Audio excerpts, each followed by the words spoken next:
Hello mga ka-journey! Welcome to my YouTube channel. I am Papa Peace Journeys TV, a CKD Stage 5 ESRD dialysis patient.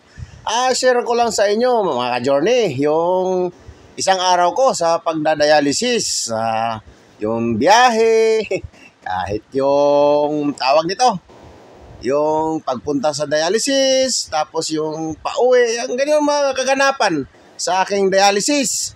Ayan umaga ko alis, alas 4 ng umaga, alis ako sa bayan namin. Bibiyahe ako, sasakay ako ng bus, mga 1 oras at mahigit at mga 1 oras at 20 minutes ang biyahe ko papunta sa city na tinitirahan namin. Ayat, yun. Namamanga-daga ako niyan, namamaga. Hawak-hawak ko yung aking pisngi at medyo mataba ako ngayon. Ibig sabihin, bloated.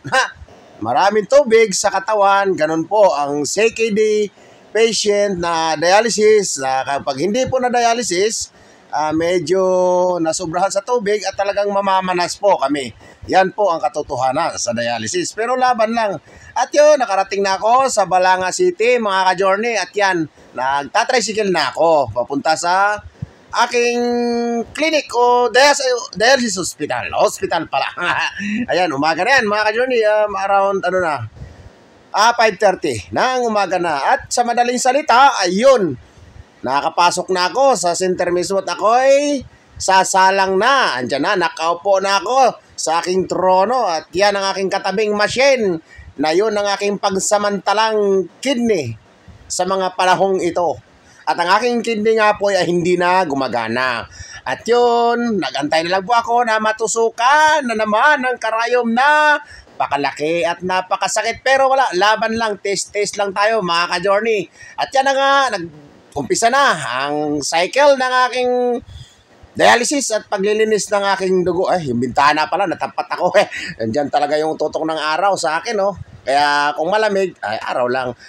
Paglipas ng 4 na oras, at yun, natapos na po ang aking dialysis. Ayun, pauwi na ako niyan mga alas 11 ng umaga na. Ayan, yan. Medyo alas 11 na nga, natanghali.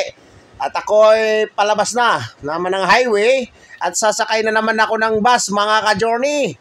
Yun ang aking service Service na madaling salita ay nagko-commute ako.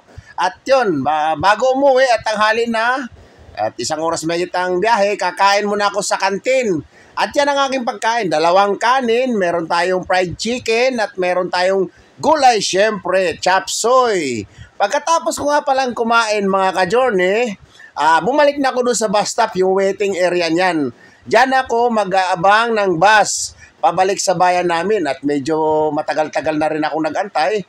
Wala pang bus dahil hindi naman po talagang paglabas mo at pag-abang mo meron na agad-agad. At yun lamang mga ka-journey, hanggang dito na lang.